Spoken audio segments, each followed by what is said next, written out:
Seems legit. Hey legitimates, welcome back. Now I had a lot of requests about doing the Barbie bag as a video. I unfortunately have already made it. There wasn't a video made. So what I did was I cut out another bag and did it very similar to the Barbie bag. I don't like to totally ever copy myself, so I've done it a little bit different, but it does have the fabulous connectors. We've got the fabulous handles. It's the same shape. We've got the piping. I have just added this, and it is fabric instead of embroidery, but you do get the idea, and it looks amazing. So come with me and watch me do crazy things. Me and my machine had a bit of a fight about 3/4 of the way through, and it just looped all my thread. It was a total disaster, but it's fine. We got there. So let's go. Right, let's do this. It is a little bit cold here today, so I actually have a jumper on. Kind of annoying, but that's right. So, you guys all really wanted to see me do the Barbie bag, but I didn't record it because I made it over the course of a weekend with my child home. So I'm going to make a very similar version to that. Just not in Barbie fabric because I don't need two of the same bag. I like to have things individual. So I am starting with the gusset piece right now. And I have gone with red thread because I want it to be very standouty. I'm also using a textured black vinyl because it's fun and interesting. And I think it'll give this bag just a little extra something, personally. You obviously don't have to do that. So the Barbie bag is just my vixen pattern without the outside bits, and I added piping. So if you're new to bag making, you can add piping to any pattern you want. That's just how simple it is. I'm going to flatten these out and then top stitch them because, again, pretty red stitching everywhere. So the Barbie bag was just embroidered fabric with cool strap connectors and piping, and that's it, really. So to get the outside of the bag to look like I did, the outside of the original bag has like this shape, and then you do a vinyl part up the top. To do this bag, you just use the lining piece and make it for the outside. Like, it's all just quite simple transition, and you get a very different look. So I actually based this whole bag on some piping that I had, because obviously the piping's the bit that made it cool. And then I'm going to use the same color as the other set of strap connectors that I have. So that's now the bottoms. Isn't it cute? We're going to add bag feet too. So when I bought these, I bought one rose gold pair, which I used on Barbie, and I've also bought a silver pair as well. So we'll be using those for this bag. We also need bag feet. I have not prepped my stuff. It all just lives over there at this point. So I'm going to do 4 bag feet. 1, 2, 3, 4 spikes. I have these cute little containers that separate it for me. Best decision ever. The container came from Spotlight. They come in a rainbow version as well. I actually opted not to get rainbow because and I probably still might, because it's 6 wide. It's literally enough for one of each of the hardware colors. So in a perfect world, one day I might spray paint them all so that it all matches. Might not too, who knows. I have them in the same order, so my brain now just knows where stuff is. I don't really need to check.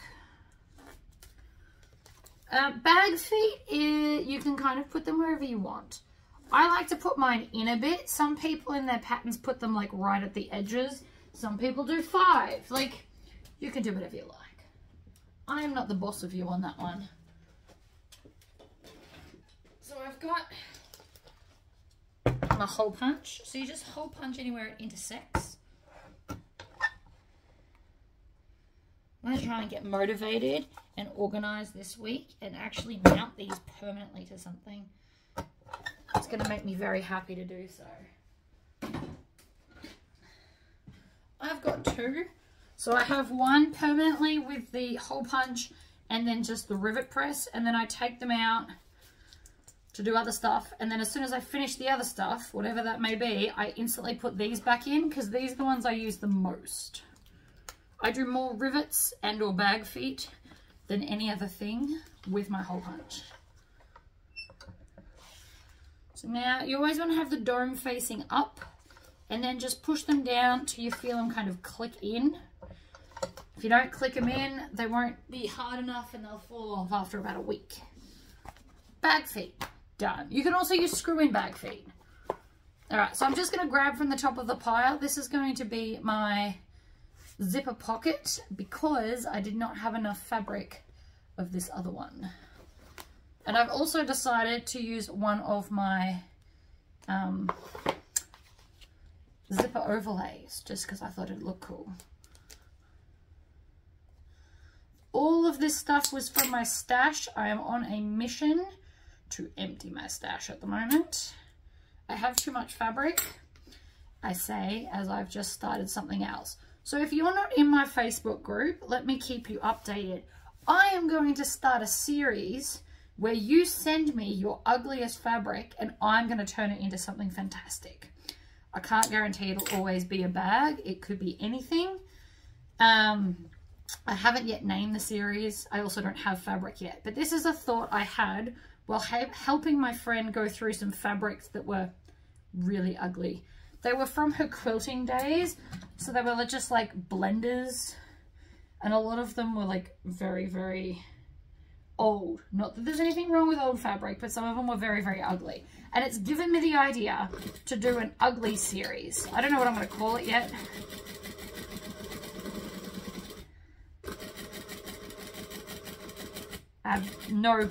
I'm like, maybe I should use the word seams in it somewhere, since it is me doing it, but I don't really have a plan yet. So if you would like to participate, feel free to email or text me. I think it's going to be awesome. Also, send a note with your fabric. You can either explain why it's your ugliest, like maybe somebody gave it to you and they thought of you and bought it and you think it's the ugliest thing ever. Or maybe it come in a mystery pack and it's just the one thing you don't like. Or you love the fabric, but it doesn't match your aesthetic, and so you think it's ugly compared to everything else. Like, I don't know. You would know the story better. Or you go to a shop and be like, right, let's pick the ugliest thing and send it to me just for a challenge. Like, whatever. So we're only stitching the long lines of this, and then I'm going to put a little snip, bring my scissors in, and I like to leave a long triangle.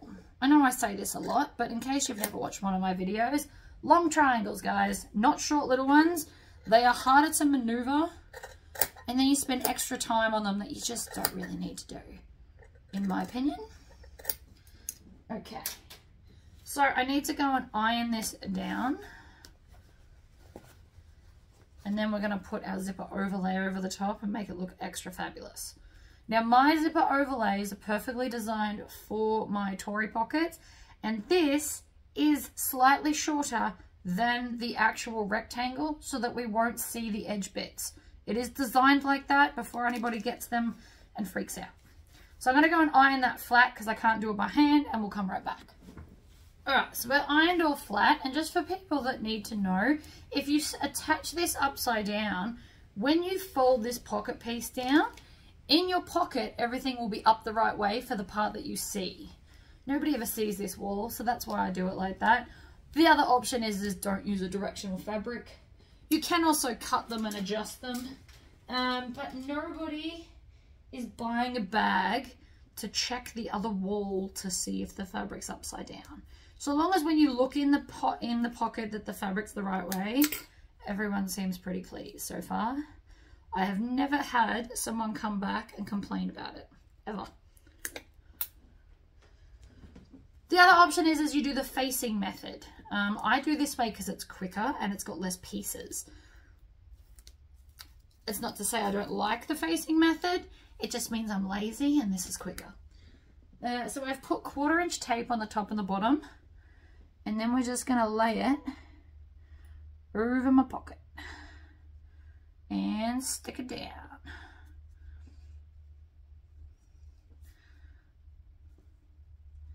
Does this want to misbehave? Apparently yes.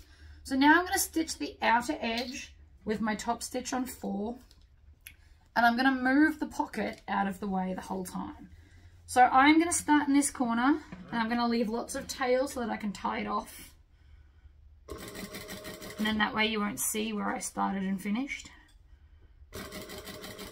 And I am stitching 1/8 of an inch from the edge.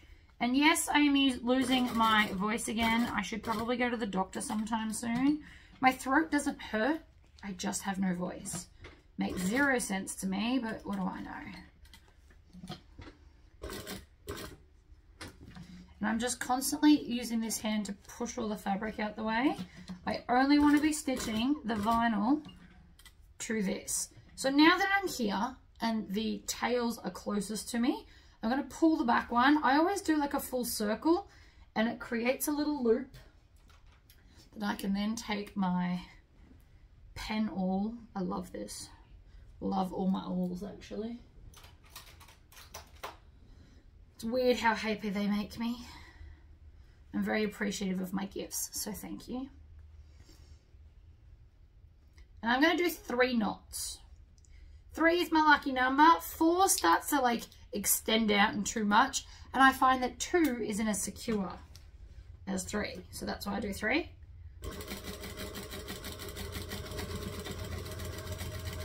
I mean, everybody's got a personal preference, right? Move all that fabric.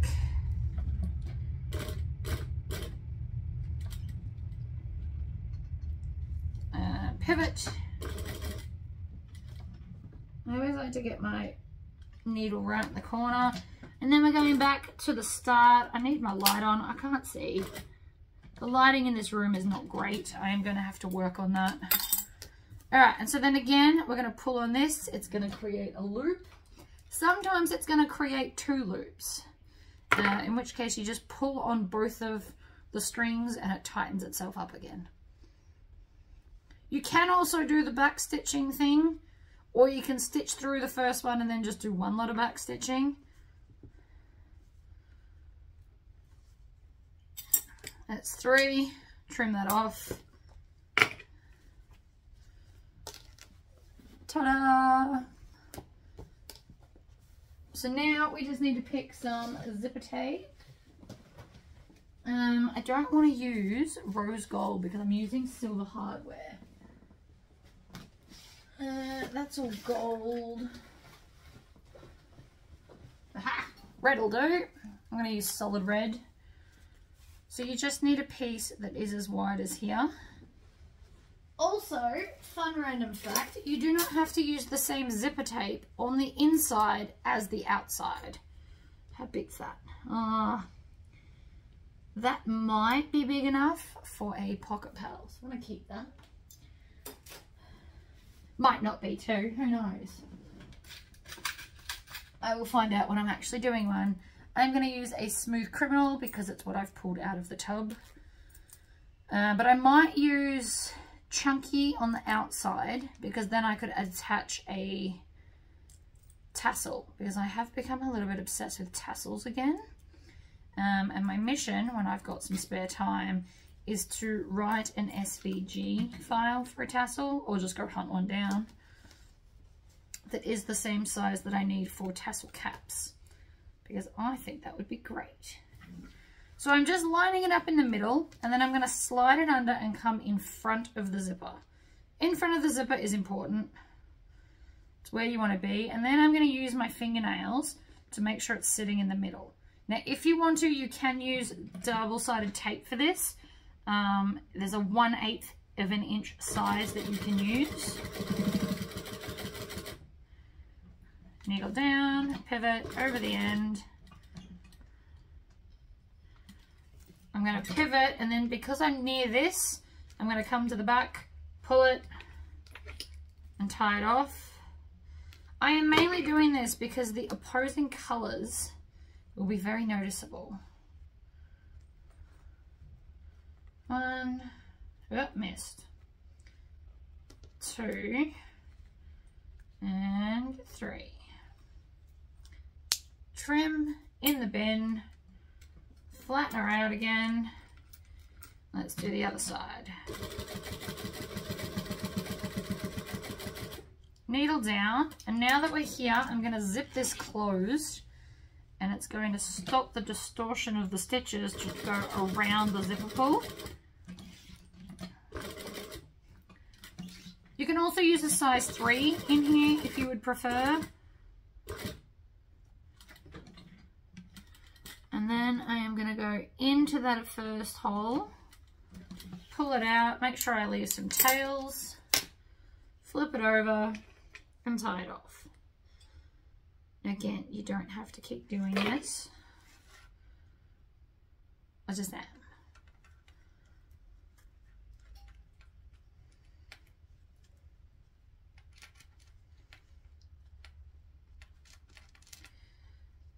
Trim that off there, and then the pocket will just fall down to be perfectly in line with itself, and we are just going to stitch the sides together.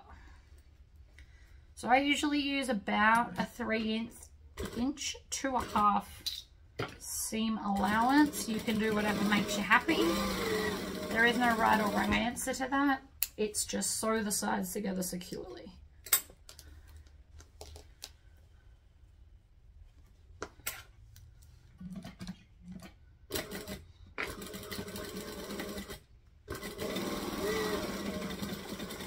Back stitch always, probably did not need to do that many back stitches. 2 or 3 stitches is more than enough of the back stitching. Super cute. Now we can do the slip pocket. Maybe, there it is. So I've got 2 pieces of the front access / slip pocket. You can also just do a straight one if you're not into the curve thing. But as it's a curved bag, that's why there's so many curves. I had a theme going on. And I'm just going to do this with a 1/4" seam allowance because I find it easier. And I have finally sharpened my zigzag scissors, people. You just use one of those knife sticks and run it along the blade, as it turns out. I can do a video of it if you want. You can also just Google it. I'm pretty sure there's like a whole bunch of people that have done videos. But these should be nice and sharp now. And cut through this well. Look at that! Took me 30 whole seconds to sharpen them. Oh, I regret nothing. If you go on YouTube, there's a bunch of videos that talk about 0° stuff and make it sound complicated. They are obviously professional knife sharpening people. I am not at all professional, and I still managed it. So you can too. Yes, my husband is a knife maker, but he was also too scared to mess with those. Now I'm going to iron this because I want it to be nice. Oh, I should have put piping in there. Aww. Now I want to put piping in there. Although it might have been a bit too much. No, it probably was too much. Okay, I'm going to go and iron this flat. But for future reference, if you've got a plain inside, piping in there would look awesome. Ironing really does give a super fantastic look. Don't skip it. I'm going to turn my light back on so I can see. I am sorry if that distorts your view, but if I can't see, then we're all screwed. So I'm just top stitching at 1/8 inch along there. If you're new to bag making and 1/8 inch scares you, do 1/4 inch. Probably nobody would even notice. Unless you told me, I wouldn't be looking for it. I also wouldn't notice. Lay it on top. And we're going to baste it around the edge. So long as you're within the seam allowance, you can pretty much do anything you want here. I still like to do 1/8 inch. It's a habit.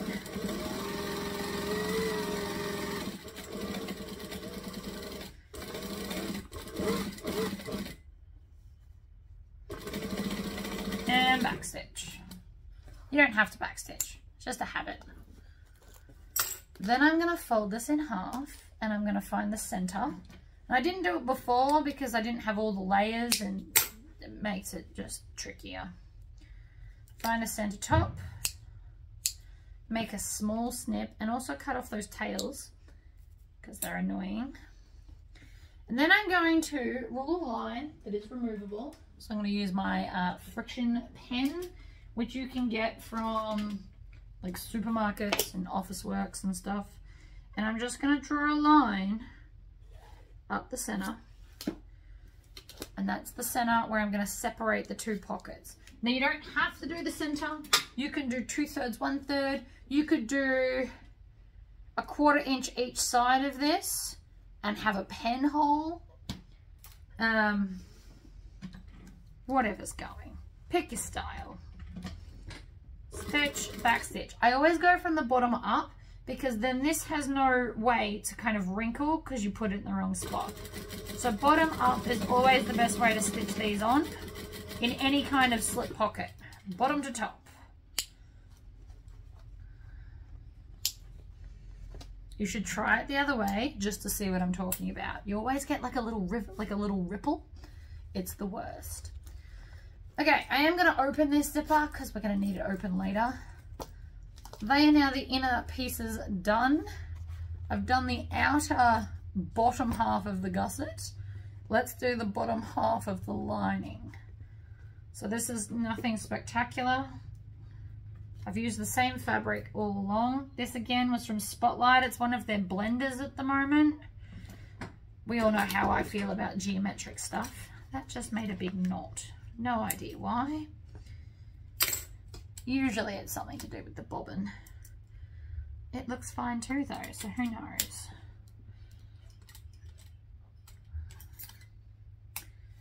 I definitely don't love this I'm losing my voice thing, but it'll go away eventually.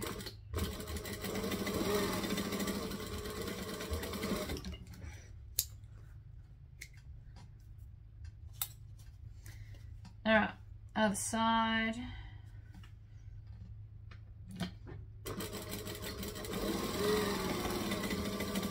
Back stitch at both ends to lock it in. Trim off your tails at both ends. There's the bottom half of that one. Next on the pile is the zipper pieces.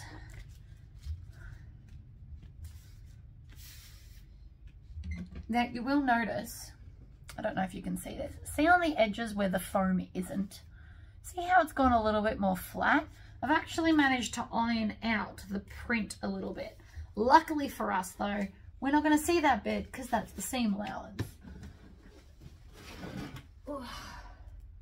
I have a lot of zipper left over from when I was selling it all. I did think about doing like an impromptu sale of stuff, but I will eventually use it all. We just need some zipper tape, so I'm going to do it the length of there using our zipper scissors. I put swear words on these scissors. It made me so very, very happy. I love my lasers. I've been using the lasers a lot, actually. I've been making little magnets. I have crappy magnets on my fridge. They're like those alphabet ones that don't hold anything to anything.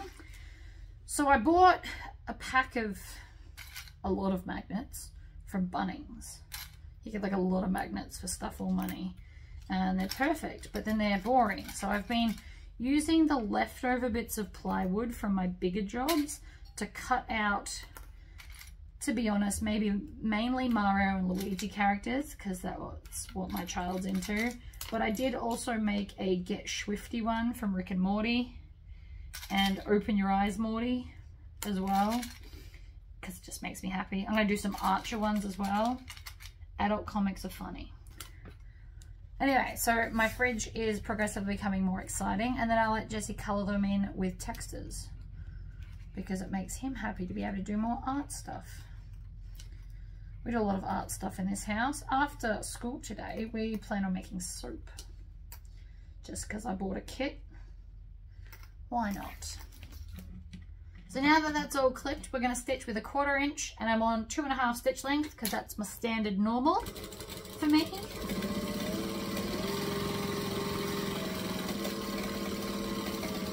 Now, if we were doing binding, which I'm not, but if you're doing binding, pull both halves of these away and then stitch but because I'm not, I'm going to go up to 4. It's still connected. I'm just going to fold the top back and top stitch on the vinyl.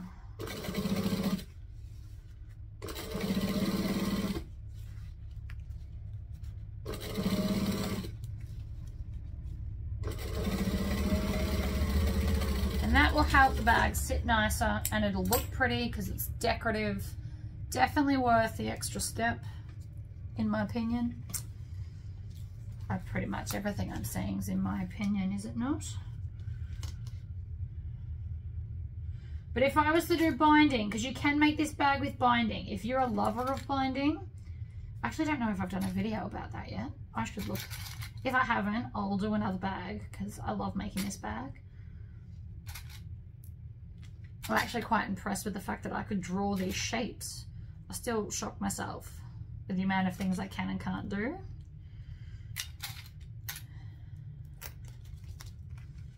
I've also finally started to write the pattern for the Empress tote. I also made another bag and took photos, but I've realized I've forgotten to take some photos. So I'm gonna have to make another one to take some more photos of the bits that I missed for the pattern. That was my conclusion I came to on the weekend. Back to 2.5, 1/4 inch seam allowance, or what I do is this side of the foot runs against the zipper. I mean, either or works. And then while it's attached, I'm going to lift my presser foot, spin this around, go up to a 4, fold this back. Because then it's just a little bit less back stitching. Everything's kind of attached. It's wonderful. And I'm just going along and smoothing it down so that the seam allowance is getting stitched under there. It's actually kind of the whole point. And then put the tails in the bin. Pretty. And then these sides are like that. Now I will eventually do a final iron, so these will get ironed to that foam. That's why I use double-sided foam. So it will sit lovely later. It's just not going to do it now. And don't be too worried about that. Now you can put 1 zipper or 2 zippers on this bag. I have made it both ways. More zippers means more money, which means charge more. So are you trying to make a cheaper bag or a more luxurious bag? Or just be excessive like me, because I mean that's a very real option too.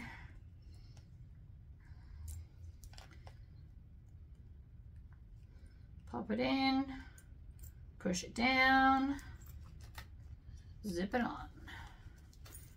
Ah, that just got caught on the fabric. I had that too. I don't use zipper jigs anymore, but I can say that I did start off with them and it did help until I worked out how to do it by myself. So, yes to zipper jigs, if they make you happy.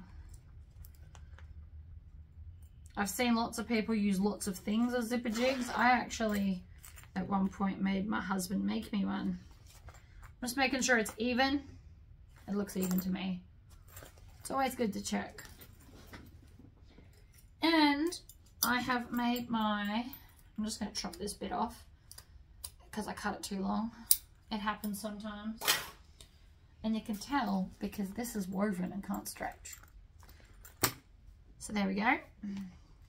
Now, if you're a worried type, open this out flat and on the zipper at about 1/8 to 1/4 of an inch, we're just going to stitch back and forth so that the zipper can't come undone.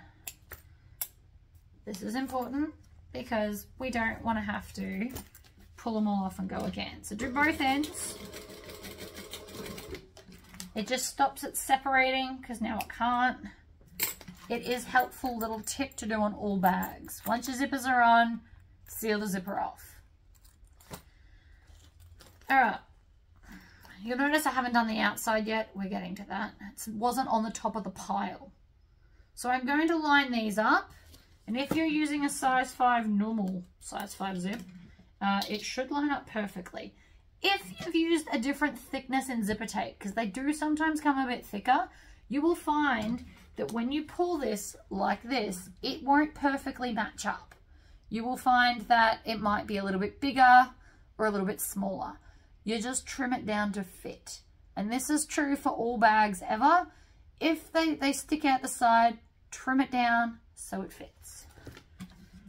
Don't feel bad that it's like that. Different patterns are written different ways. So that same sentence is true for anything with a drop-in lining from Swoon. You're meant to tuck under fabric, and then the zipper teeth will actually be hidden under that bit. I don't like hidden teeth personally because I find they get stuck more easily. So you just have to cut a bit off. It's fine. It's just because I'm making the bag different to the pattern, you require different thicknesses bits. That's pretty much it. But I have done that, especially with like the Belle Baby bag. There's like a dotted line where you're meant to fold it under and then stitch the zip into it. I just don't do that. And that's okay. You just trim it down. I actually trim it at the start now because I've made so many. I have altered my interfaced pattern. It's not interface, sorry, it is laminated. I've just altered it so it works.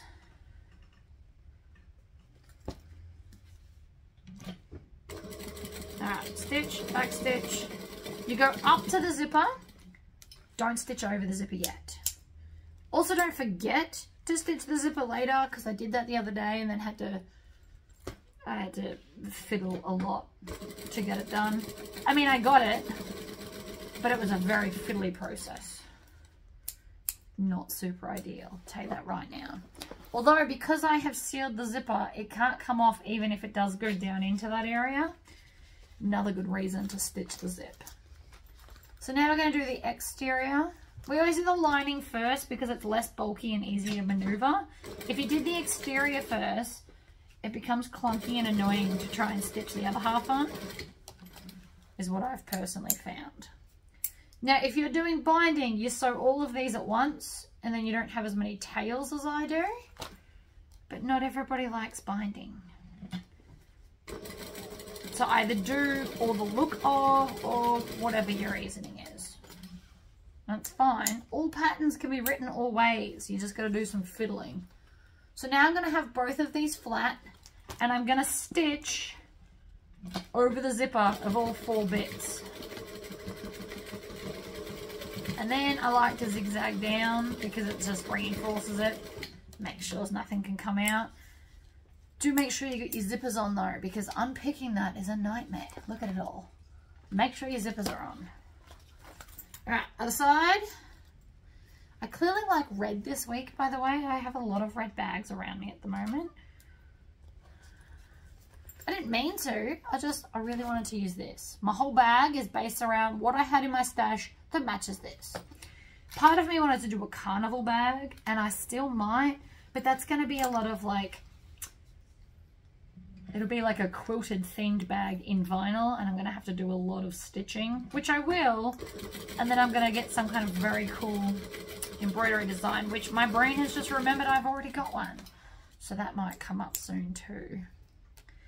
And I'll do, I don't know what shape bag, but I will do it as a video because in my head this is really cool. Alright, pull back your lining, do the other side.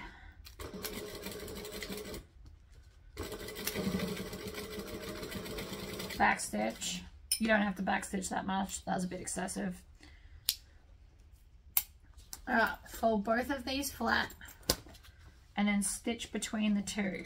So you just want a littlest, basically the littlest amount joined as possible because it makes it more flexible later when I'm trying to do the joining of the side pieces. Alright, so the more you join here, the less this can move out to attach in our bits. So I'm going to find the center of the bottom and the center of the top. I'm going to do this to both sides now because it's easier. Actually, I'm going to do it to the exterior as well. I'm just going to do it everywhere. Center of everything. Which I do say a lot because it's just the easiest way to line everything up ever. So to find the center top, we're going to take the two sides, line it up, squish it out, and then you can trim both bits like that.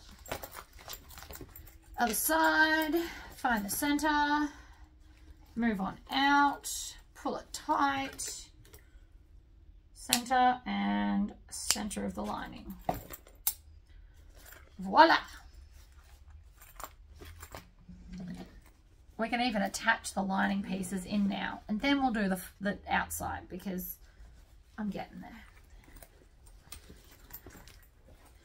So I'm going to line up center bottom, put one clip. Then I'm going to come out to the side. I'm going to make sure that this seam faces the center. I like it better.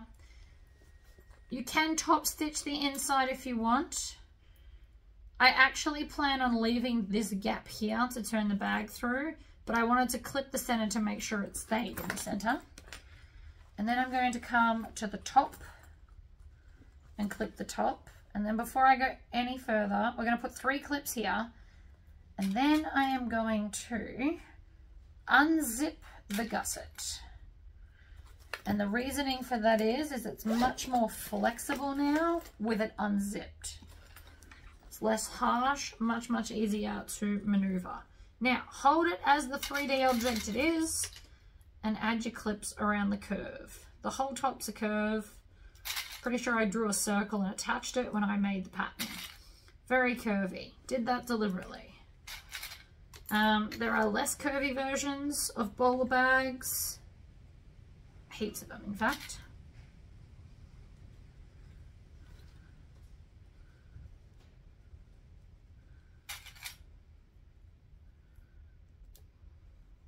I have a song stuck in my head. I know it's a Johnny Cash song. No idea what it's called. No idea where it came from.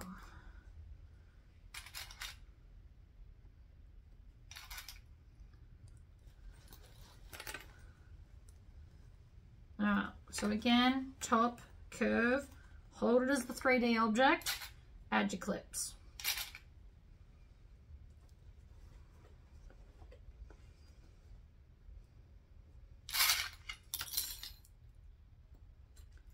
I use lots of clips on this bag because it's a curve. I can actually make this, I can actually attach the whole lining of this bag without clips, but my brain won't let me just do some clips. Like, it's all or nothing. No idea why, stupid brain. So I'll do one side attached with clips and then I'll do the other side with no clips. Just so you don't think I'm a liar. I never attach exteriors without clips though. I know that sounds crazy, but exteriors fight you a lot more. Whereas linings are very pliable because they're thin. There's no interfacing, there's no vinyl. They just behave themselves. Start here. 1/2 inch seam allowance.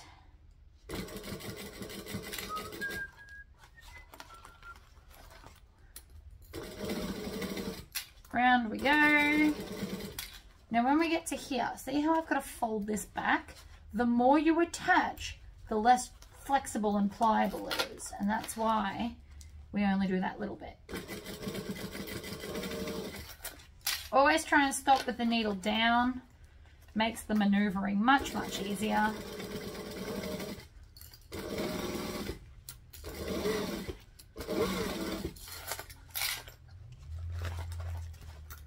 Push back the exterior.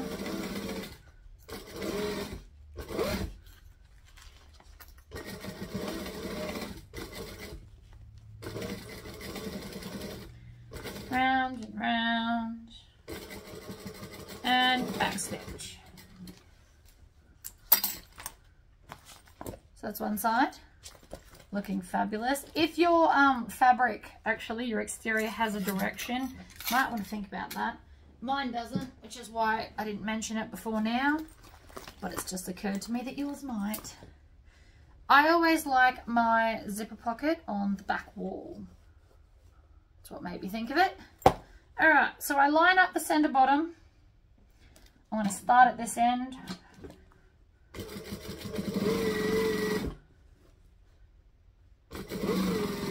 And I just hold it in place. This did take some practice to get to. But if you're an intermediate sewer, maybe this is something you can like try and aspire to getting to. So now what I do, I've done that corner, I'm going to come and I'm going to line this up, and then I'm just going to maneuver it down so that I can see where it's all meant to sit. That's my big secret. I basically pin it and then let it go.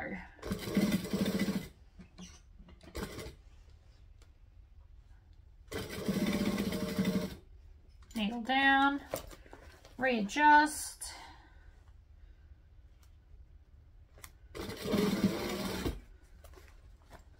I can actually do this with a lot of bags, but especially my patterns because I make them so much, I guess.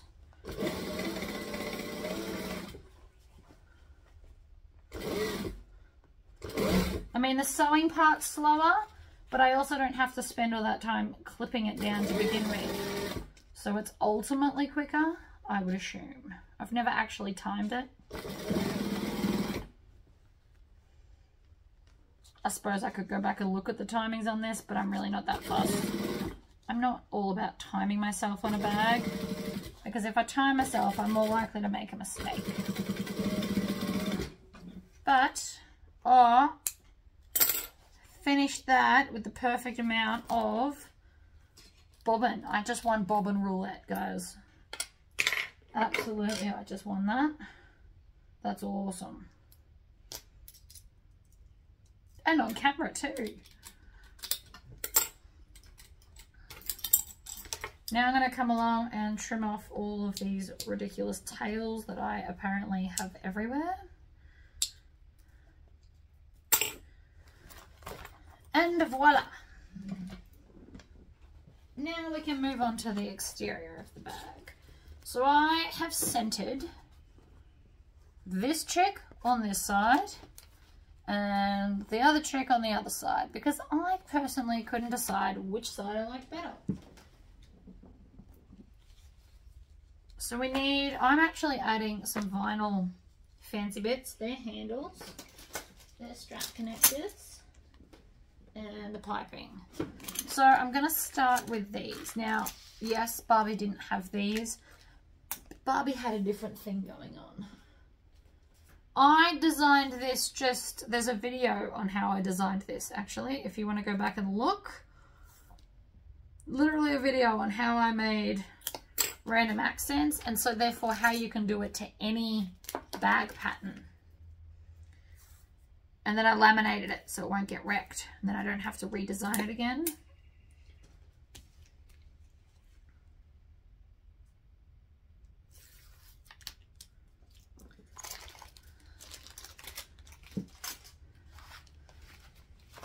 And I also checked it when I was making it to make sure that this didn't overtake my central pattern, because that's also important. So I'm just going to pat that down.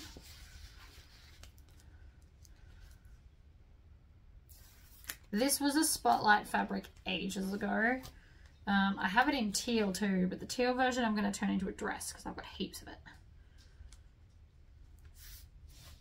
See, so it doesn't overtake her, and there's enough room up the top, and they are pretty much like a 4-inch wide design, so it's perfect for our little strap connectors. I did check all of that before I just forged ahead, because this is about a lot about those cool connectors and the piping. So I'm on a 4 stitch length, and I'm just stitching 1/8 of an inch from that edge. And I'm pushing down in front of it because I don't want the foam to kind of distort anything, because it does have a bad habit of doing that more than I'd like. I'm also going to stitch the whole thing down because I still have to put piping on, and it's just easier to do it now. Okay. And that's sewn through the foam as well, so if you don't use an iron-on foam, at least that will now be attached.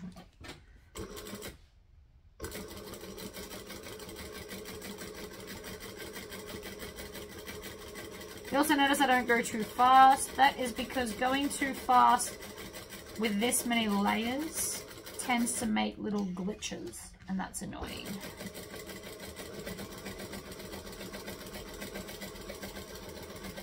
Can just as easy glitch on the bottom. It's happened to me before with super stretchy vinyls. So I do tend to go slower so that we don't have that problem, because then I've got to fix it. That takes ultimately longer. Alright, let's grab our fabulous connectors.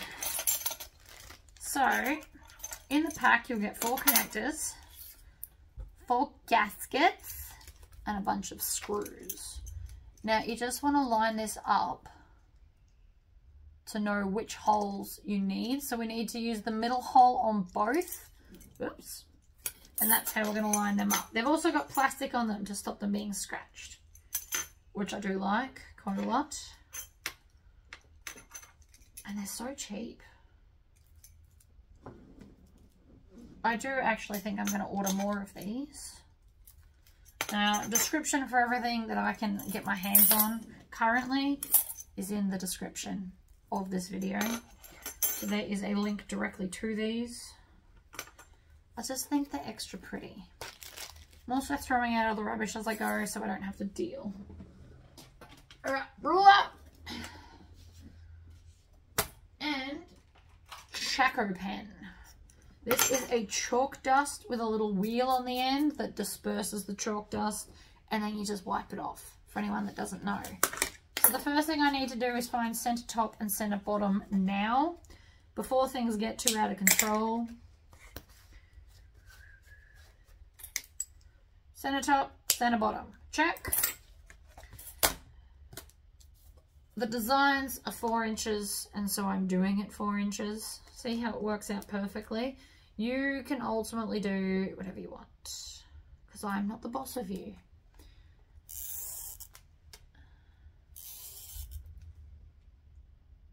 Actually, sorry, we need to do 4.5, because then they'll sit at 4 inches.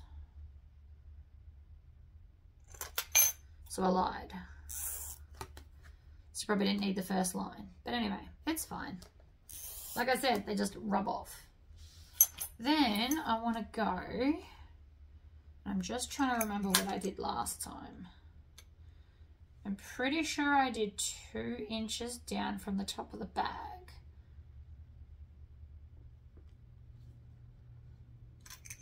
Either way, that's what we're going to do. So I'm going to draw that line as well. And you can literally just rub off the other lines. I will do it all in a minute, but I'll just show you. I like to use my sleeve because the ribbing's amazing. It's just chalk. Like, it comes off and is gone forever. See? Fabulous. So now we take these, line that up, and mark our holes. Now I'm going to mark our holes in something different so that we can see it. 1,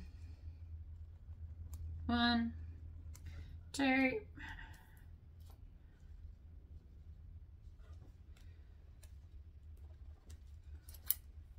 as crazy as that seems, I have found that this is the best way to do it.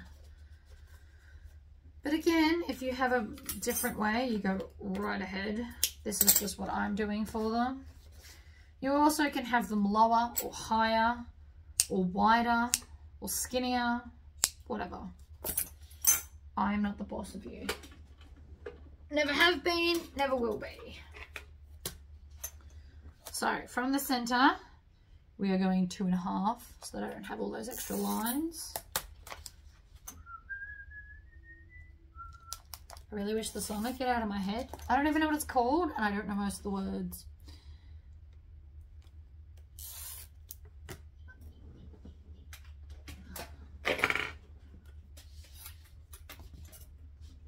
Alright, so I'm lining the edge of this up with the cross section of the stuff.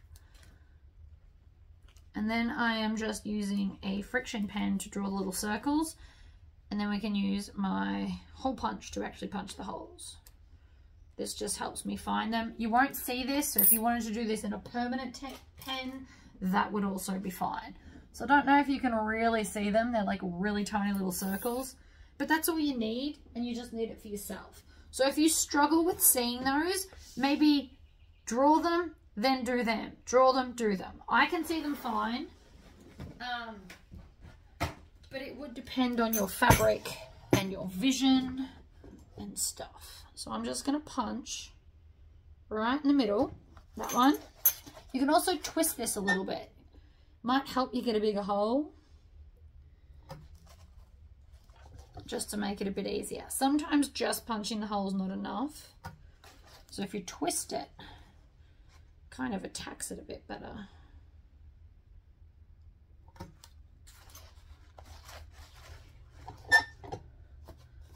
See, and now they go, I don't know if you can tell, but I can see all the way through those.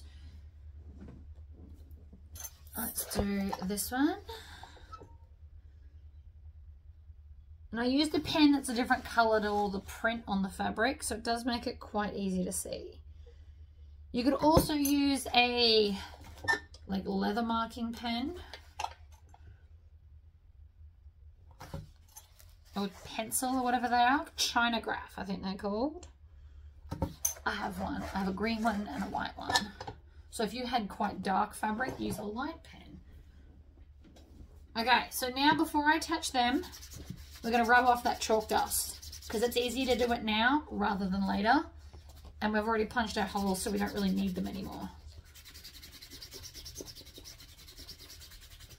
It's like it never happened. Now here's where it gets tricky. This is the bit I'm not very good at. So I'm probably just going to record maybe one and then I'll fiddle with the rest not being watched because I suck at it. So we're going to put this on the back in line with the holes. Grab some of our screws. And I don't know why, but I really suck at lining up the things through everything. So push that through there and through the hole, right? So it pops out there. And then, this is the bit I suck at, you're going to line it up so that you can screw it in the hole. And I don't know why I struggle so much with this, but doing the first lot was absolutely hilarious to watch, I'm sure of it.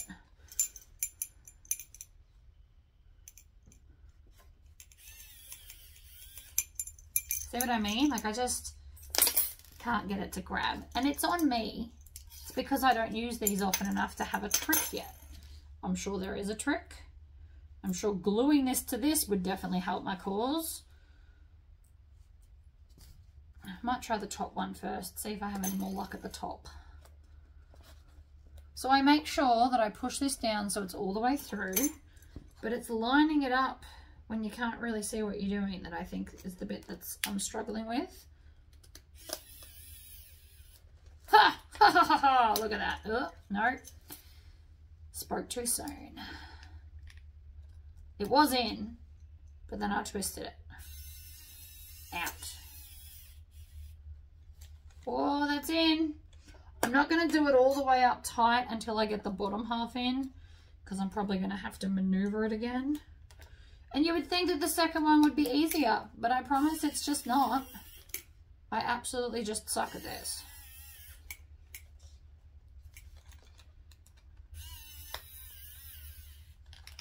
Oh, oh, success, people, success. So my official answer to this is just be patient, which clearly I'm not, but such is life.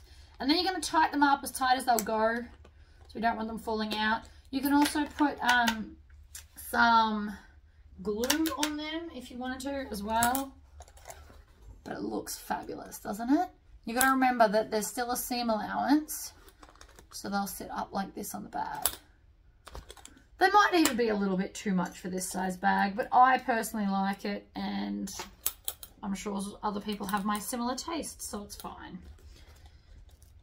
All right, I'm going to try one more, and then if I struggle too much, I'll do it off camera because you don't need to watch. I don't have a magic trick for these yet because this is literally the second pair I've ever used. So what I'm trying to do is kind of basically hold it sideways so that I can see and line everything up, which is way harder than it sounds.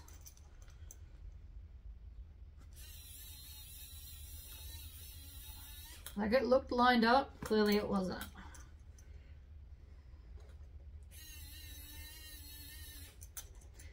Nope, still nothing. Nope, okay. In a blink of an eye. Right, that took so much longer than I think it needed to. I am starting to think that maybe I am supposed to cut all of the holes. I don't know, whatever. I got them on, so I'm happy. And I think they look awesome. So, we are now up to piping. I bought this pre-made from, I want to say AliExpress, because it was much cheaper. And I think I got like, I don't know, 3 or 5 meters or something. It was pretty cheap either way. And I think it's going to look amazing. So, the name of the game is to sit this at your seam allowance. So my seam allowance is there.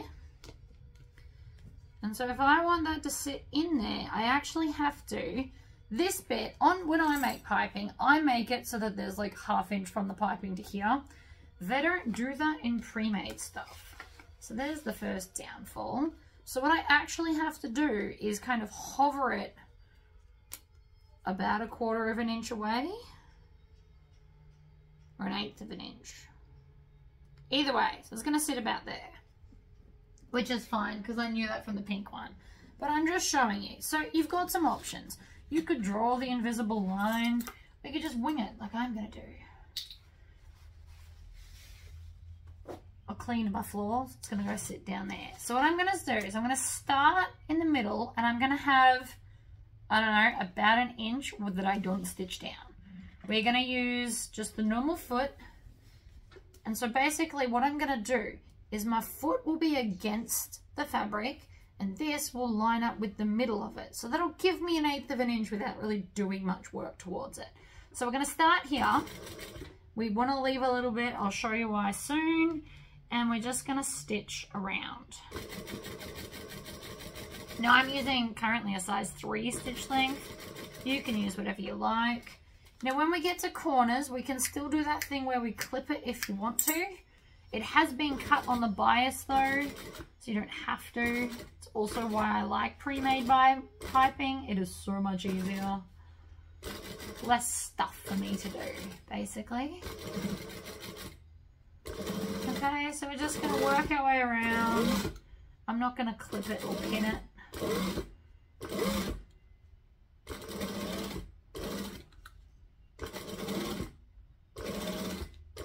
So far, pretty well, I think it's going. So this finger's pushing this way, this one's pushing it that way.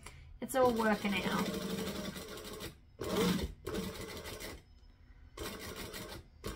One thing you do want to make sure you're doing though is stitching anything that you like. So this side I clipped it, you don't actually have to. Alright, so I'm going to get to here and stop because I want some leeway. I am first off going to cut this so it's in line with the start of the stitches. Then what you're going to do is you're going to make it sit flat and we're going to clip the stitching of where they kind of line up. And you can pick either side, it doesn't really matter. So I'm just going to unpick this. They've used one of those fancy looping machines that hasn't got a bobbin. I can tell. Either way, you want to take this out, this stitching. Apparently it's going to take a long time today, that's fine. And then we're going to open it and we're going to cut the piping so that it will just be one continuous flow. So if I cut here, oops, missed. You don't want to get the fabric, that's why I missed. So I'm going to cut out the piping and now it will sit perfectly flush. Now because this is cotton, I am going to fold over that edge about 1/4 of an inch, but you can eyeball that. And then we're just going to line it up, and that flukishly worked out perfect, just saying. Right, stitch, back stitch. Look at that. I mean, you can just kind of see it where it joins, but for the most part, amazing. And that is now the piping on with the seam allowance correct to the pattern, which is also important, guys. Don't skip that bit. So let's just do that again with the other side.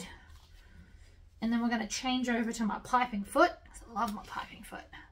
So again, you want about 1 inch. You can have more if you want more, like whatever you're comfortable leaving as an excess. It's entirely up to you. Stitch. I'm going to back stitch out of habit. You don't absolutely have to though. Ugh.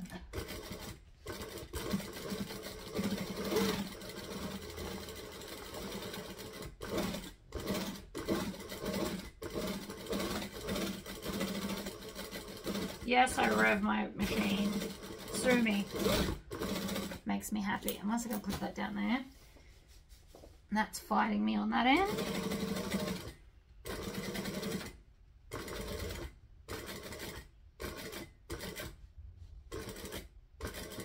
Alright, stop here. Line it up. Chop it off. Open her out. So again, you can do this in any order that makes you happy. The downside to pre-made piping is that you've really got to get right up to that piping or you're going to see the stitches. I mean, you can unpick them later. That is an option that I shouldn't tell you about because we should strive for awesomeness. But in case you don't quite make it there, you can actually just unpick the stitching you see from the outside. Won't kill anything, promise. All right, so pull that back, line up the pipings, trim it off, throw it out because you don't need that bit. That is useful for nothing that I can think of at all. Fold the raw edge under, fold it over. This one's not going to line up as pretty as the other one, but it doesn't really matter. The point is on, right? That's what we're aiming for, on. On and attached. Excellent. Whoops. That was my Grim Reaper. My Sword Reaper. Switch feet. This is my piping foot. So it's got like a channel for anyone that hasn't seen it. So it's going to sit on the outer side. Now you can buy them in both directions. I purchased them in both directions because I wasn't sure which way I needed. This is the way I need. The reason for that is because then it keeps the bulk of the bag to the outside. Just if you need to figure out that. Now this is where we're going to use a crap ton of clips. So I'm going to start in the center at the bottom. By the way, you don't have to do this at the bottom. It's just easy to do it on a straight. You can actually do it wherever you want. There is no rule saying you have to do it at the bottom. Just thought I'd let you know of that. I like to do it at the bottom because consistency, but whatever. So I'm going to use so many clips on this because I don't want it shifting while I'm trying to feel for the piping. It's something I don't want to have to think about. So lots and lots of clips is where it's at. See? Then I'm going to come up to the top, do the same thing. All the clips are facing the gusset piece because that's what I want to do.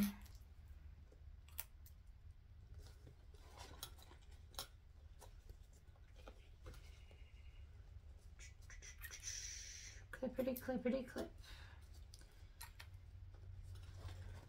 It is worth it though, I promise. If everything's in place, then it's harder for it to shift later when we're trying to like build it. Just gotta trust me on this.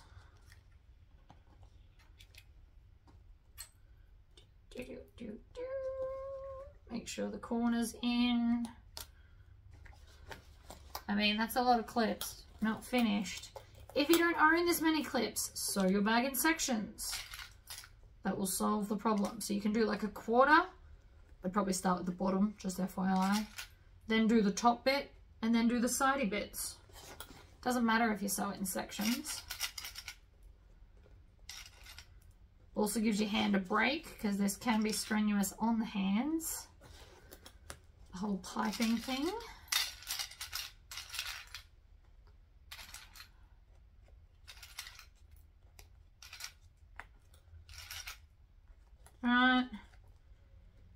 into the corner. I personally think that fits very, very well. Done. Squish the bag down. Now remember, we're going to keep our arm in due to the fact that you get duck wing and sore shoulders. Now I'm going to use this hand and my fingernails to feel where the piping is. We're going to backstitch because we always backstitch to lock everything in. Now 9 out of 10 times I will not get this on the first try. You all need to understand that it's okay to have to go around multiple times. It is better to get not close enough than to stitch over it, because that is definitely worse. So you feel it, and then you try and just run it under the channel. That's pretty much the name of the game right now. Feel where the piping is, try and make sure it's running under your channel. Like when it gets a bit thick there, you also kind of have to guess. So you can also look at your 1/2 inch seam allowance and kind of see if that's helping your cause. Because it might be. Might be a good way to tell. If you can't feel it, guess with your 1/2 inch seam allowance. That's my best advice for this. As you can see, it does take me a lot longer to sew a bag with piping, but it's also going to look amazing. So take that bet as a win.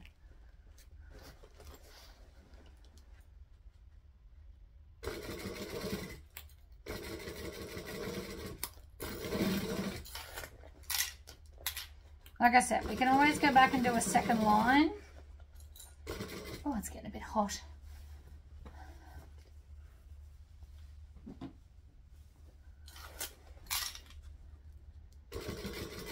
Takes a lot of energy to get this well.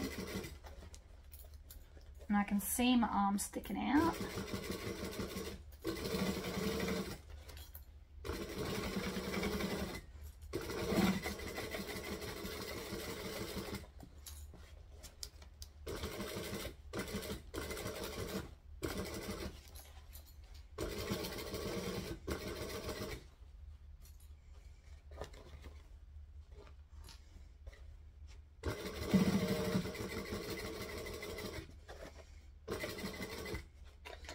Alright, we're back to the start. Let's go see how we did. I know it's not brilliant yet. That's why we do a second one.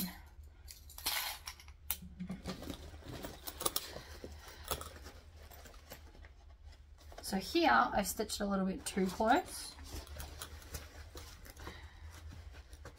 There's not close enough. I just want to show you, right? Like, it's okay to not get it perfect the first time. I did alright. So the top I did really, really well. The bottom, this corner, look, I missed by heaps. So we're going to come back and do this corner. And I actually have to let out this corner because I've kind of gone over the piping. But the top half is really, really good. It's always the corners that get me. It's a thing. It's fine. I want to maybe come up and do a little bit more here. But all in all, not bad for a first pass. And it looks cute. Worth every annoying, painstaking bit. So now I'm just going to do it in sections. Tuck it back in.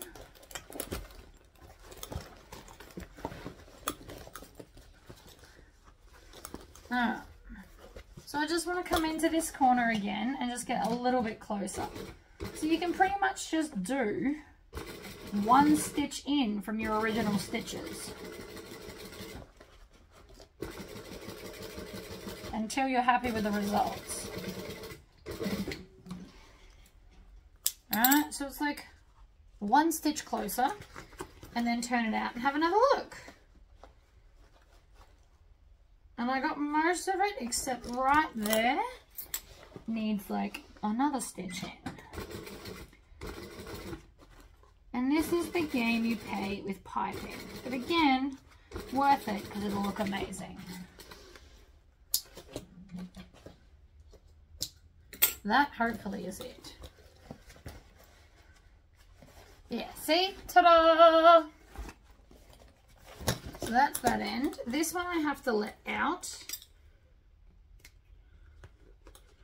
just a smidgy bit. Maybe a smidgy bit more. So I've undone like 5 stitches. I will when I get these 2 out. I did 3, that was 4 and 5. And then go again and just a little bit less close. So you're going to go into your original stitches and then go back through the other original stitches to lock them in too, and just fix your corner. Oh man.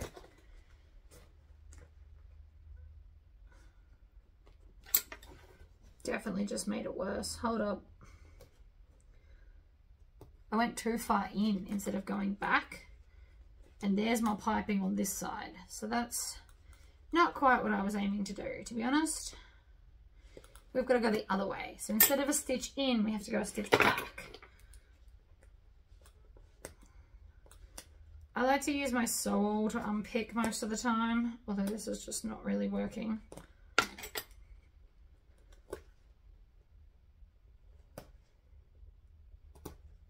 Sometimes it's better to just hack out at them, deal with it later.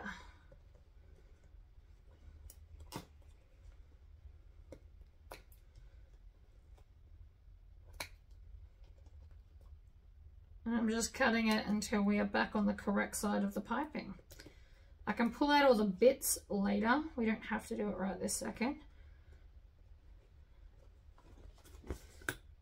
Okay. 3rd time's the charm and all that jazz. So I'm actually going to flip it over so that I can see where the piping is and stitch it down properly and according to the piping.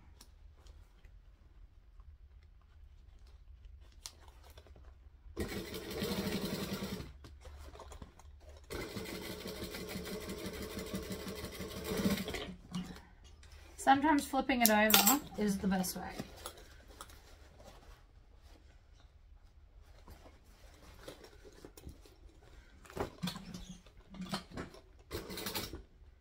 Oh, something just got stuck. Always a fun one. Right, cut off all the tails.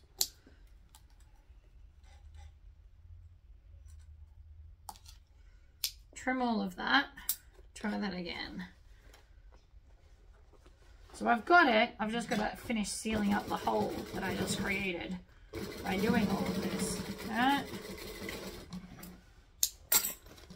Does it look a bit messy from the inside? Absolutely. But I have solved my piping problem. It is no longer sucked in. It's no longer sucked in. I actually need to sew a little bit more right here. So I'm going to pinch it where it is so I can see. Just sew in a smidgeny bit.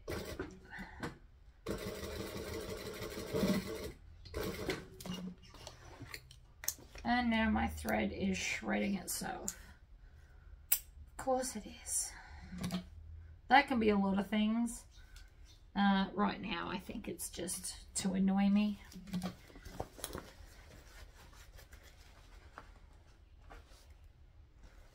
A little bit closer. So yeah, now I don't want to go too close for fear that I'm gonna wreck that too.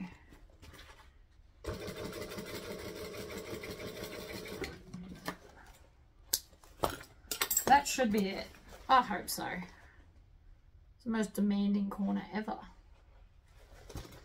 Okay, so the other section that I wanted to deal with a little bit more was up along this top curvy bit. So I'm just going to start here, maybe.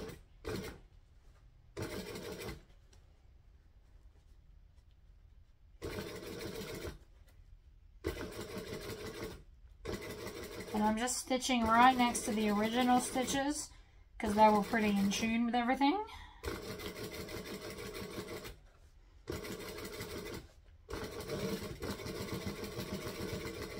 And that should be enough to fix that. Literally like the tiniest bit next to each other. And I probably could have left it. If it was your first time piping, you probably could have left the top, but I'm just being pedantic a little bit. See, like here, I just want to get a little bit closer. Oh, that's why. Do you want to see why that didn't work? The back of my threads is just horrible, horrible loops. Now my machine's out to get me. Fun times, people. Fun times.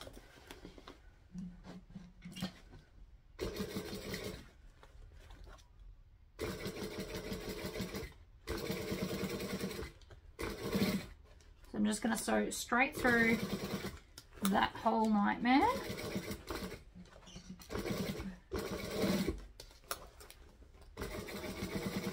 To make sure that, you know, they are relevant. And the reason I did it this way is because if it's looping, I will see it. Oh my god, it's doing it again. Right, I'm going to go fight with my machine. See how it's making all these loops? They are most definitely not meant to be there, which means that none of that is tight and it will all just pull out eventually. I'm going to go and hack all that off in sections like this. So I'm just going to put my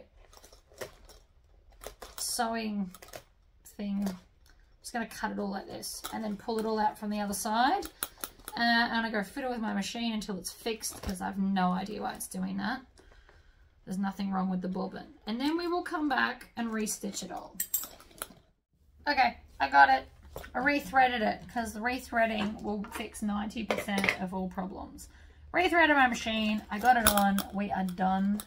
So now we just need to do the other side. Hopefully this side won't be as painful as that one because that was not ideal at all.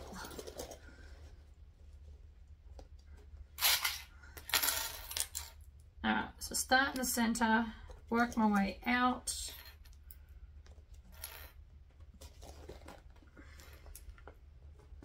Like so.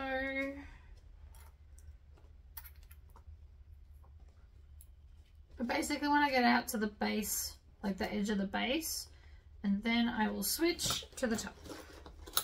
Push them down, just so that they're not in the way of the stitching. We obviously don't want to break them, that would suck. Alright.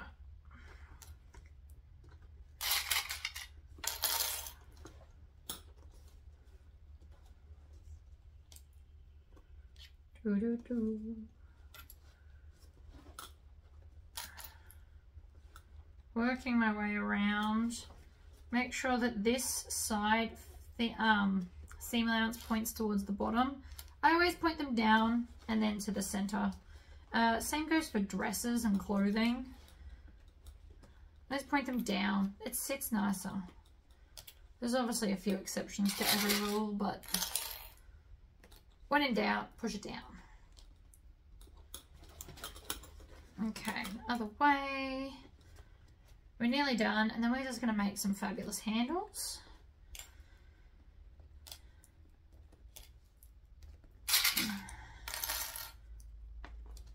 I mean, you don't have to make the same handles I'm doing. I just think they look cool. Okay. We are clipped on. Here's hoping that this goes lovely and smoothly.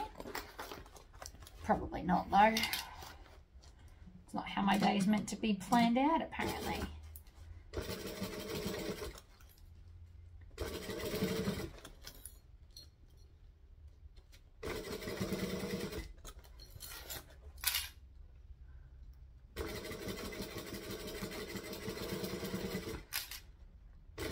Don't get me wrong, I do love this piping because I didn't have to make it, but I also do love making my own piping so that I can put on the correct seam allowance. It makes this go a lot easier, honestly.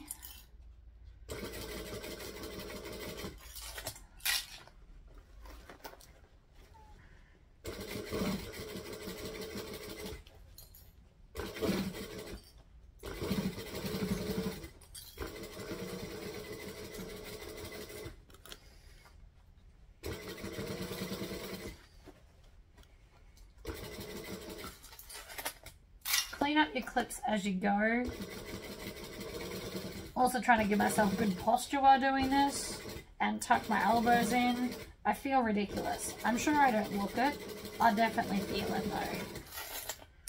So I'm currently just trying to stitch at basically a 1/2 inch seam allowance and just assuming that it's catching everything it needs to, because I'm about to go back and check it all anyway. When I get back to the start, I'm going to back stitch, trim off all of the tails. Apparently I'm creating a mass amount of them. In my defense though, a lot of that was because the bobbin had a full-scale meltdown. Okay, so then this is why we left the bottom of the bag open, so that we can easily see how our piping's doing.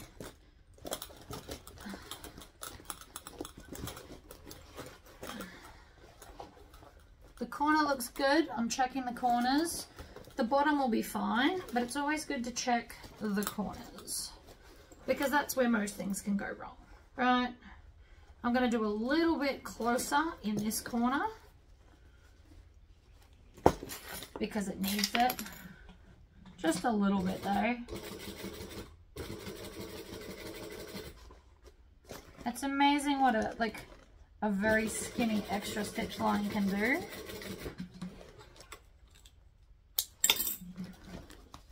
And then again, I'm going to push it out so I can see it.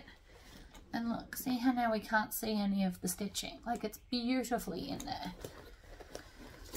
Now, one more step before we turn the bag out. I'm just going to turn it back to where it was. I also need to change over the foot, but that can wait. What I like to do is the center of here, and so the center top of both lining and exterior, I like to bring them together and just stitch about 4 inches. It's an eyeball of 4. You obviously can just do whatever. I'm just going to eyeball 4 inches and stitch the seam allowances together. And what that's going to do is that will stop the top of the bag sagging in. And we're going to do it to both sides. So tuck all of that in. Grab the other side, fold it over on itself, line it up. If you need to, you can even add some clips if it's trying to be stubborn. Alright, so like that. And we're just going to stitch along the top there. Now you don't want to stitch the whole bag to itself. It's a nightmare to turn through. But this little bit will just help prevent sagging.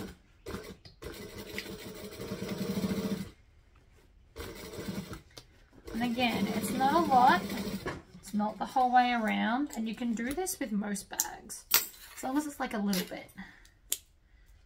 Oh, I've got tails everywhere.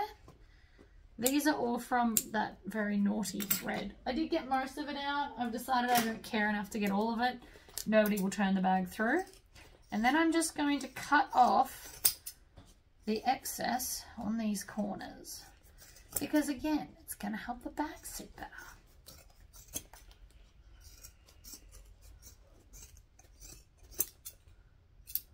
Push it into the bin, and then we can turn the bag through the bottom of the bag instead of through the pocket. We still will use the pocket, so don't close it. I'm really hoping this is all good and I don't have to turn it through again, but I might, because piping can be tricky. It's also why I haven't taken the foot off, in case I missed the bit that I didn't see that I missed a bit, if that makes sense. But this is how I did the pink bag, minus the little thread issue. We didn't have that problem when I did the pink one. Although it did take me longer to put on the strap connectors on the pink one. Ooh, okay, so see here? That's too much. So we're going to turn that back through. But while I'm here, let's just check everywhere else. I like the piping. I think it gives it a little something extra. I am going to turn through that corner, this corner too, by the look of it.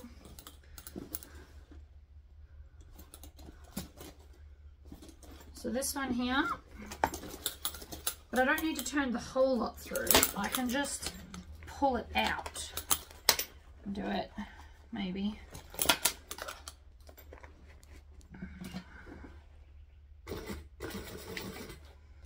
Sometimes you don't have to turn the whole bag back through again. You can just fix the area of issue.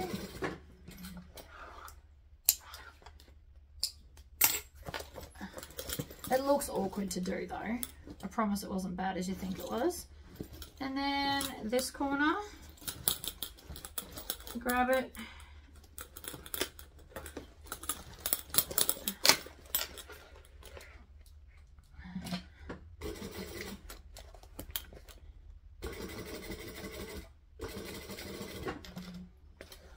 It's just a little bit of stitching, but it just makes it look better. And yes, I've wasted a lot of thread today. It's fine. It's just thread. Buy more. There we go. Isn't it pretty? Needs some shaping, but the piping's going to help with the shaping of the bag too. Oh. So now we're going to go and put our hand into the zipper pocket and grab the open lining and pull it through. And then stitch it shut. So I'm just going to change over my foot. Alright, I put some clips on just to show you what we're going to do. I usually don't clip it though, because we already measured it out to make sure it's going to fit. So it doesn't really matter. Putting the foot on the other way always seems to take longer than going from this foot to the piping foot. That's why I turn the camera off. We're going to back stitch at the ends, trim off your tails. Stuff that into the bag, and then I'm going to put my fingers in here, pinch underneath, tuck that in, and then pinch again, and then just sew it shut.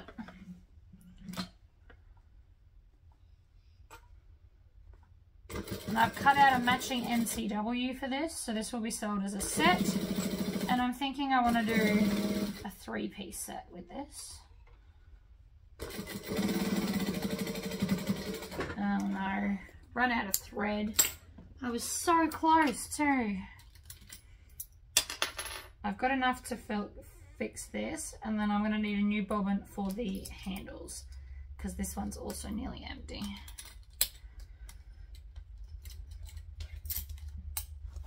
And again, don't normally go through this much thread, but it's all, you know, in the issue section. And I didn't plan for that to happen because it hasn't happened in a long time where it needs to be rethreaded. So that's now that done. Zip that shut, and you can see in here, see how this is pulled back under there? I will obviously still be going to iron everything into place, but it just helps the inside to sit nicer because it's literally stitched up there. Alright, let's make the handles. Alright, so I have, these hold 3/4 inch straps. So I've got 1.5 inches, and I can tell you this because this is what I made up. And I'm going to take 1/4 inch double-sided tape. Ignore the inside falling apart. It's an old roll. And I'm going to put double-sided tape right at the edge of both sides of both handles. So you're going to use 4 strips of tape. Could you do it without tape? Yes. Will it take you way longer? Most likely. So I just use tape because it's quicker and easier. It's easier. It's definitely easier. Otherwise you've got to try and fold it over and clip it in place, and then don't let it move when you stitch it. And that just feels too hard basket for me. So 1 and other side. So I'm doing it just slightly away from the edge. No real reason, I just don't want to see it. So being slightly in means I definitely won't see it.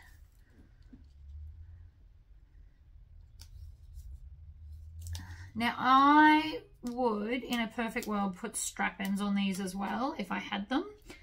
I currently am still waiting on my order, but I have ordered myself some. So depending on how long it takes me to do everything, I might get them in later and put it on before I sell the bag. So now we're going to take our piping. You want to start the piping in like this, right? So you won't see it at the end.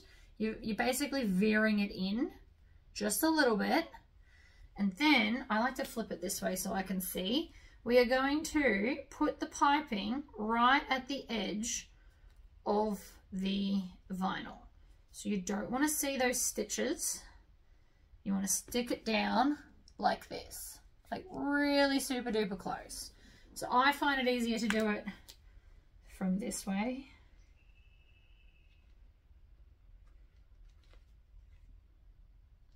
This is my big secret to it. We just stick it in place because it's easy. I love easy.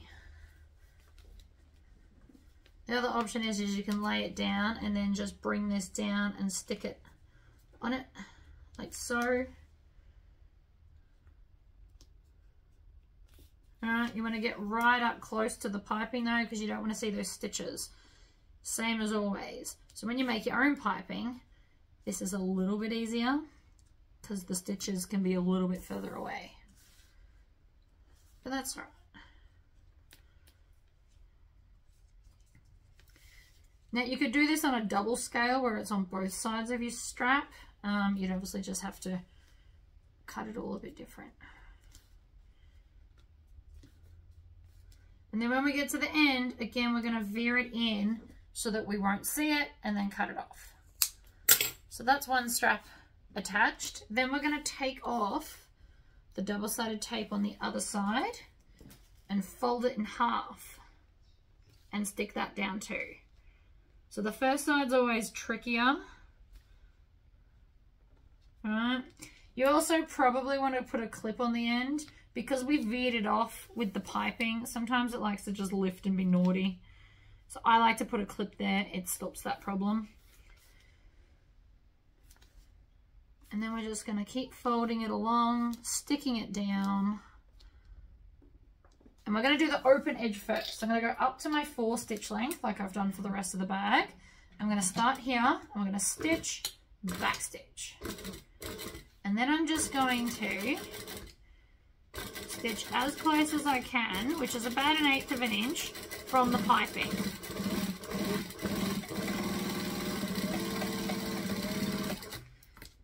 Pull off that last clip.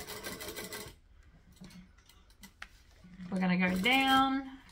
I like to do the other side because I think it's pretty. You can skip this side if you want to and just have it on the one. Pull my arms in. I've got to stop chicken winging it.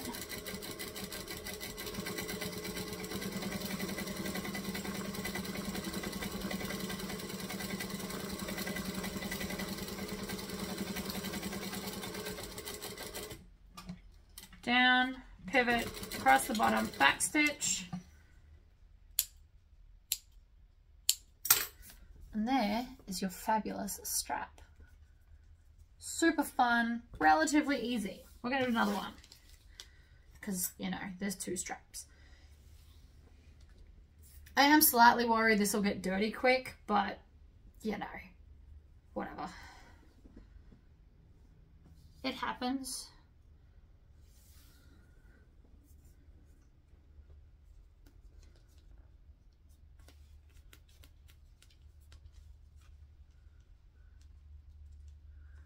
Sticking it down, this first side's always the trickiest because the piping is trying to move.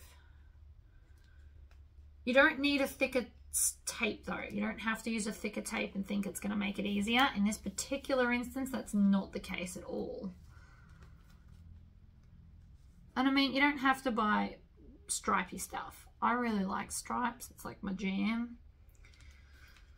So next time I make this strap, I will most likely make it with the double-sided, just because we can, on a different bag. My brain's starting to have ideas about that, by the way.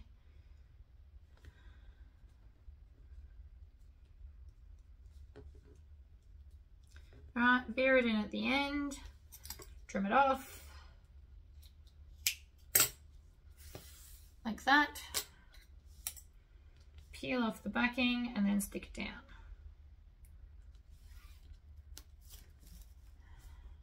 I don't know if somebody else has come up with this before me. I'm sure they have.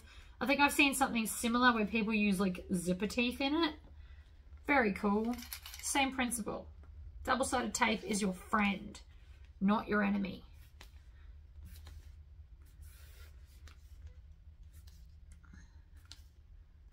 Poke it out the edge like so.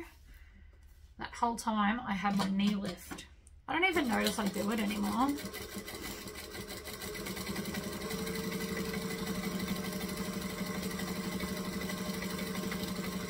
So I'm just watching where it's stitching. I'm trying to line up the vinyl at the 1/8 of an inch point on my foot.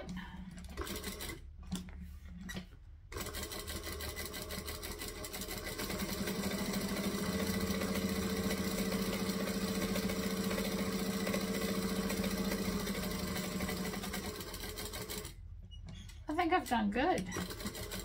So again, you can put on strap ends if you want to.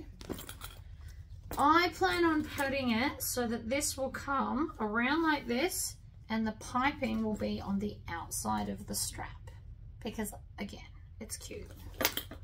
So let's get that sorted, shall we? I can turn it off now. I've also got this giant pile, so I'm going to wrap it up. So for anyone that needs to know,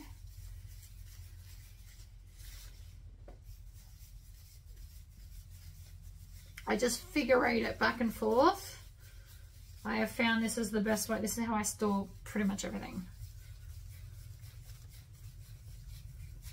And then with a rubber band. Okay, so I've now got all the things I need, I think. Maybe, and a pen. We're going to use the Chinograph pencil since I was talking about it earlier. So we're going to take, even though these are 1 inch, I'm actually going to make myself some 3/4 inch ones.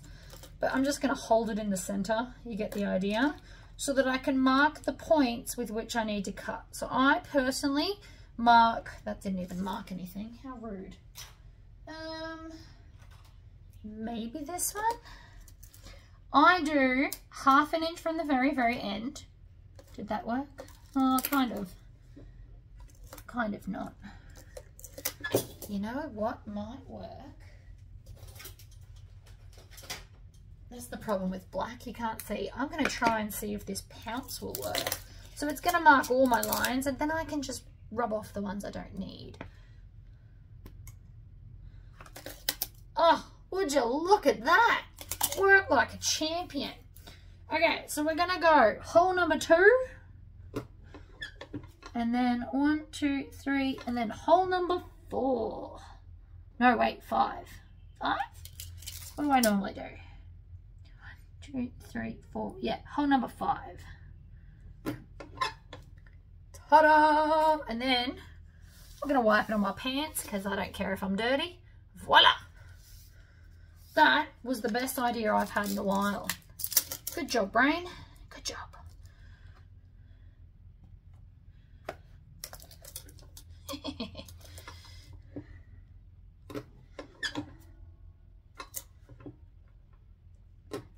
Say what you want, but that's a very, very clever idea for black. Pounce to the rescue yet again. It's good, I'm using it more.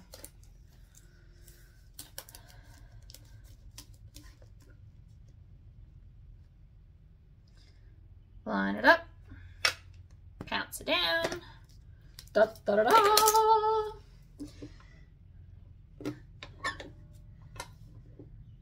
2, 4, 5. I like to leave 5 holes. Oops, don't need the pen anymore. It's not even working for us.